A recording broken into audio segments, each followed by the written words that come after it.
Assalamualaikum warahmatullahi wabarakatuh. Selamat pagi anak-anak.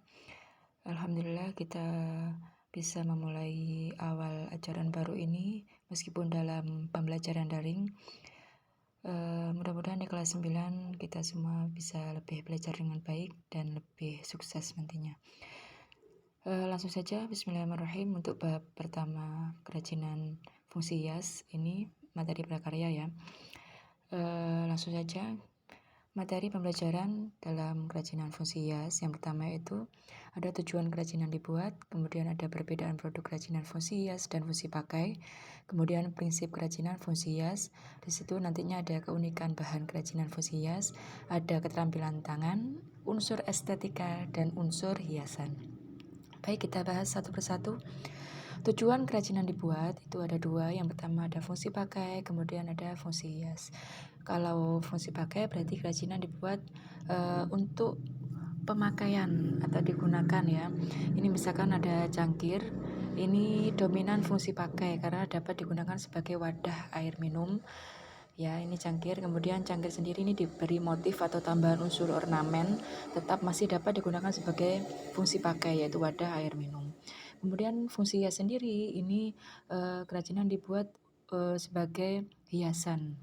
Di sini contohnya ada cangkir yang syarat dengan unsur estetik, tidak untuk digunakan kecuali hanya sebagai hiasan. Jadi bukan sebagai wadah air minum lagi, tetapi sebagai hiasan. Baik, selanjutnya di sini ada prinsip kerajinan fungsi hias, ada keunikan bahan kerajinan fungsi hias, kemudian ada keterampilan tangan, ada unsur estetika dan unsur hiasan. Keunikan bahan kerajinan yaitu ada bahan alam, jadi bahan-bahan yang berasal dari alam. Ini ada tanah liat, kayu, serat batang pisang, bambu, ada rotan, kulit, logam emas, dan batu. Ini jadi contoh-contoh keunikan bahan kerajinan yang berasal dari alam.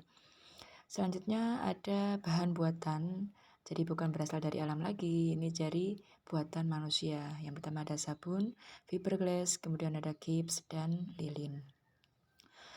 Untuk selanjutnya ada bahan limbah organik, jadi yang bahan-bahan limbah yang berasal dari makhluk hidup, baik tumbuhan maupun hewan. Di sini ada kulit jagung, jerami, kerang, sisi ikan, kardus, kertas, dan tempurung kelapa. Itu contoh-contoh limbah organik atau sampah organik. Kemudian ada limbah anorganik, ini berasal dari selain makhluk hidup. Ini ada karet ban, styrofoam, kaleng, plastik, kaca, logam besi atau baja, kemudian ada pecahan keramik. Untuk keterampilan tangannya, contohnya seperti pada gambar ini. Di sini ada miniatur rumah ini ya. Kemudian ada tas, dibuat tas, kemudian ada membatik juga ini ya. Ini adalah contoh-contoh keterampilan tangan. Kemudian untuk unsur hiasan ini ada beberapa macamnya. Di sini ada rekam hias struktur, struktur teknik Rons manik-manik atau ini berasal dari Kalimantan. Kemudian ada rekam hias pada permukaan kain. Ini biasanya kain batik pada Jawa Tengah. Kemudian ada rekam hias pada permukaan dinding. Biasanya sering digunakan oleh masyarakat Papua. Kemudian ada rekam hias struktur di atas kayu. Ini biasanya banyak dibuat ukiran-ukiran peralatan rumah tangga ya. Biasanya ya kursi, meja, buffet dan lain sebagainya. Berasal dari Jepara, Jawa Tengah.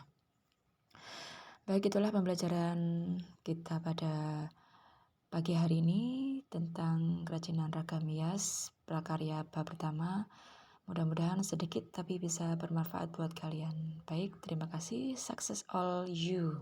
Thank you. Wassalamualaikum warahmatullahi wabarakatuh.